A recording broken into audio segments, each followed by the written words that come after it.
Et bien voilà, l'Algérie, les amis, est qualifiée. Elle est qualifiée pour la Coupe d'Afrique des Nations après sa victoire 1 but à 0 face à nos amis les Togolais au stade de Lomé dans le cadre des qualifications à la Coupe d'Afrique des Nations 2025 qui, je rappelle, va se jouer au Maroc. Donc l'Algérie est la troisième équipe qui est qualifiée. On reviendra sur le point sur les qualifications, les équipes qui sont qualifiées. Mais avant tout, revenons sur cette rencontre. Une rencontre qui n'a pas été facile, une rencontre qui a été, voilà, on a été très mitigé.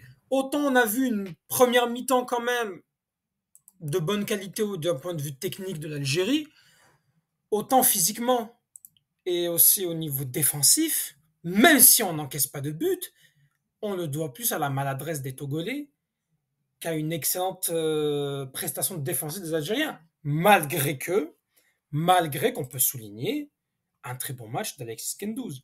L'Algérie est venue dans une composition assez. Voilà. Ils sont venus dans un sorte de 4-2-3-1. Ça avait l'air dans un 4-2-3-1, voire même, on avait plus l'impression que c'était un 3-4-3 avec un Boudaoui qui jouait plus côté droit. Donc, c'était plus Gendouzi en gardien, comme je l'ai dit, Ben Sebaini, Tougaï, Mandi. C'est Boudaoui qui avait ce rôle plus ou moins de piston et il repiquait dans l'axe quand il y avait besoin au niveau offensivement. En tout cas, il était plus dans l'axe. On avait plus l'impression d'ailleurs que c'était un 4-2-3-1 offensif et on rebasculait dans un 3-4-3 pardon, quand il fallait défendre. Avec Nouri qui était au piston gauche. Ensuite, on avait Zarouqi Boudaoui. Awar, en attaque, c'était Amoura, Benzia et Gouiri. Alors, autant au début, on voyait quelques belles choses, on avait quand même du beau jeu, un petit peu de jeu technique, ça bougeait, ça combinait un petit peu. Il y a eu quelques opportunités, il y avait un Boudaoui qui était très très bon, qui a été excellent pour moi dans tout le match, qui fait partie des tops de l'équipe d'Algérie, ce qui donnait beaucoup de transversales. Les transversales, c'est Amora, il y avait aussi pas mal de cassage de ligne, parce que Gouiri récupérait bien les ballons, jouait bien en remise. Il y a eu des possibilités, on a cherché la profondeur pas mal de fois, avec réussite, parfois moins de réussite. Mais en tout cas, il y a eu quelque chose dans dans cette première mi-temps. Avec une belle opportunité de Gouiri qui se retrouve dans une situation, il fait un petit crochet et il provoque un penalty. Penalty bien transformé par Rabin Ben Sebaini. 1 but à 0, on se dit voilà, tout va bien pour l'Algérie. Et ensuite, ça continue. Sauf que petit à petit, on voit cette équipe du Togo qui physiquement nous bouscule beaucoup. On a un Zaroki qui fait beaucoup de fautes. Alors après, on se dit, attention, il y a des situations, il y a des relances, on donne des cadeaux à cette équipe du Togo qui, franchement, je vais vous le dire clairement, cette équipe du Togo a très très bien joué. Et cette équipe du Togo, si c'est pas l'efficacité devant le but, où elle a été totalement inefficace, parce que quand même 22 tirs, 10 tirs cadrés, ça relève quand même de la maladresse. Et franchement, cette équipe du Togo méritait quand même le match nul. On est très chanceux de prendre ces 3 points. On ne retiendra que les 3 points de toute façon parce que on n'a pas été bon. En deuxième mi-temps, c'était voilà, c'était pas fameux du tout, hein. Il y a eu il y a eu l'opportunité. Gouiri avait l'opportunité de, de, de- de doubler la mise, d'être plus ou moins à l'abri. Mais non, finalement, on a souffert jusqu'à la fin. Il y a eu des têtes, il y a eu beaucoup d'opportunités hein, de la part des Togolais sans conséquence. Mais encore une fois, ça se pose une question maintenant. Là, on joue une équipe du Togo, avec tout le respect que j'ai pour cette équipe du Togo, qui quand même nous a malmenés. Qu'est-ce que ça va être face aux grosses équipes, les amis? Qu'est-ce que ça va être face à des équipes qui sont top 5 africains, la Côte d'Ivoire, le Sénégal? Attention, attention, parce que là, ça va être difficile pour moi. Ça va être vraiment difficile. Mais ce qu'il faut se dire, c'est que bon, on a 2 matchs pour tester.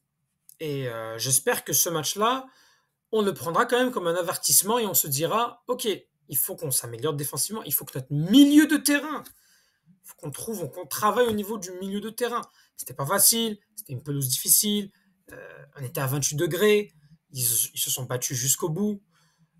Et quand même, mine de rien, malgré que c'est une prestation en demi-teinte, il faut quand même souligner que depuis la défaite 1-0 face au Bénin à l'époque de Belmadi, nous n'avons plus perdu de match à l'extérieur en qualification, l'Algérie.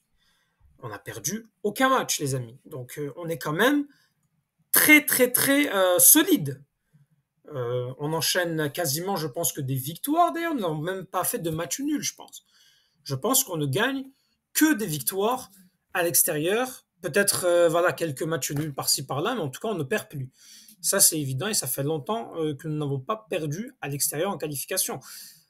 Ce qui nous arrivait pas du tout. Rappelons sous l'ère Gourcuff, sous l'ère Vaïd, on perdait à l'extérieur, mais on était intraitable à domicile. Là, on est toujours aussi bon à domicile. Bon, mis à part, bien sûr, il y a le fameux match face au Cameroun qui est un cauchemar pour tout le monde.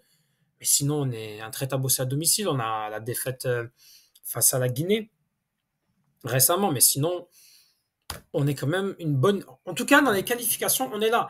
Attention, maintenant, on espère qu'on va passer ce cap parce qu'on n'a pas envie d'être une équipe qui fait des qualifications seulement. Nous, l'Algérie, on veut être une équipe qui, voilà, quand elle va à la Coupe d'Afrique, c'est pour la gagner, c'est pour aller en quart de finale, en demi-finale, en finale. On peut perdre en demi-finale, en finale, en quart de finale, mais on veut être une équipe quand même qui, en Coupe d'Afrique des Nations, on arrive à passer ce cap et à ne pas tomber dans la grande pression, l'euphorie qu'il y a. C'est une très bonne nouvelle quand même de s'être qualifié. Mais bon, il faut qu'on améliore quand même un petit peu plus notre jeu. Il nous manque quand même au niveau du côté droit. Il faut qu'on trouve un joueur. Il faut qu'on teste au niveau du côté droit. Et il faut qu'on teste au milieu de terrain. Pour moi, c'est l'essentiel pour cette équipe d'Algérie. Les notes de chaque joueur, je fais les notes de chaque joueur. Pour moi, Gendou, c'est l'homme du match, c'est 9 sur 10. Je suis désolé, il n'y a rien à dire pour moi. Autant au match aller, il fait une bourde, parce qu'il ne s'entend pas du tout avec son défenseur Tougaï. Je vais revenir sur Tougaï, hein, les amis, ne vous inquiétez pas. Mais sinon, Gendou, c'est 9 sur 10. Ensuite, Ben Sebaini, très très bon match. 8 sur 10. Il marque, il est solide. Très bonne prestation défensive. Pour moi, il fait le job. C'est un taulier, c'est un pilier. Je suis très satisfait de Ben Sebaini, comme à chaque fois. Ben Sebaini, depuis le début en sélection, il n'y a jamais eu un match où il m'a déçu. Tougaï, c'est catastrophique, c'est 3 sur 10. Tougaï, combien de fois il n'est pas là au duel? Il n'est pas là pour la réception de la tête. Il se fait manger, dépasser. Je suis désolé, les amis. Tougaï, pour moi, c'est pas très bon. C'est 3 sur 10. Il faut qu'on trouve un autre défenseur central. Et j'espère que Vladimir aussi va tester un autre défenseur central. Touba était ici. Il était sur le banc. Il n'a pas été testé. J'aimerais bien qu'on voit Ahmed Touba. Mandi. Mandi, voilà, 4, c'est insuffisant, Mandi. Il n'est plus fait pour être latéral droit. On le sait, combien de fois il y a eu des vagues sur son côté droit tout au long de la première mi-temps et même en seconde mi-temps. C'est insuffisant. Il essaye de faire des choses offensivement, mais c'est plus, il n'a plus le coffre comme avant, en tout cas. Ait Nouri, c'est moyen, c'est 5 sur 10, c'est moyen. Déjà, il prend un carton jaune bête. Il, il se chauffe, il s'énerve. Je comprends que c'est difficile, que cette équipe quand même togolaise n'a fait que un jeu très physique qui peut être frustrant. Mais non, c'est pas possible. C'est pas possible de prendre un carton jaune comme ça. Et encore une fois, il prend trop de risques. Excusez-moi, hein. Il prend trop de risques dans sa surface. Il prend trop de risques dans sa surface. C'est tout. Donc voilà, c'est déception. Déception à mes yeux pour Ryan Ait-Nouri, qui n'a pas apporté offensivement ce qu'il fallait. Il a essayé quelques petites choses, quelques bonnes montées, mais beaucoup trop de risques et défensivement, il est quand même fragile. Il a fallu que Ben Sebaini vienne couvrir son côté. Awar, 5,5, bon. Euh, il a tenté quelques petites choses en première mi-temps. Deuxième mi-temps, il s'est effacé un peu plus. Voilà, un match sans plus. Zarouki, 5 sur 10, autant il sauve un but. Il sauve un but en première mi-temps. Autant il fait beaucoup, beaucoup de fautes. Il a quand même beaucoup de fautes qu'il a subies. Il a donné beaucoup de coups francs, donc attention. Puis il n'apporte pas ce qu'il faut au niveau offensif, en termes de créativité, c'est pas ça. Boudaoui, les amis, c'est 7,5, hein, 7,5 sur 10. Il est très bon. Il est très bon, il est là, Il a couvert le côté droit quand c'était l'abordage. Il était là pour essayer de sauver comme il pouvait. Il a un gros volume de jeu. Il était au milieu et sur le côté droit. Il a eu le sale boulot, mais je trouve qu'il s'en est très bien sorti. Benzia, 3 sur 10, il tape 100. Il tape 100 pour moi. J'ai rien vu de Benzia. Sorti très tôt, c'est tout à fait normal qu'il soit sorti. Gouiri, c'est très bon quand même, un 6,5. Il ramène le péno. Peut-être une meilleure note s'il réussit son face-à-face. Peut-être c'est la pelouse, voilà, le ballon un petit peu bombé. Il doit faire mieux, évidemment, il doit faire mieux. Amora, je trouvais quand même bon. Je trouvais il a fait un bon match, pas un excellent match. Souvent, on a ce débat avec Amora, est-ce qu'il doit être titulaire, est-ce qu'il doit être remplaçant. C'est vrai que quand il est remplaçant, quand il rentre en tant que remplaçant, on sent le joker.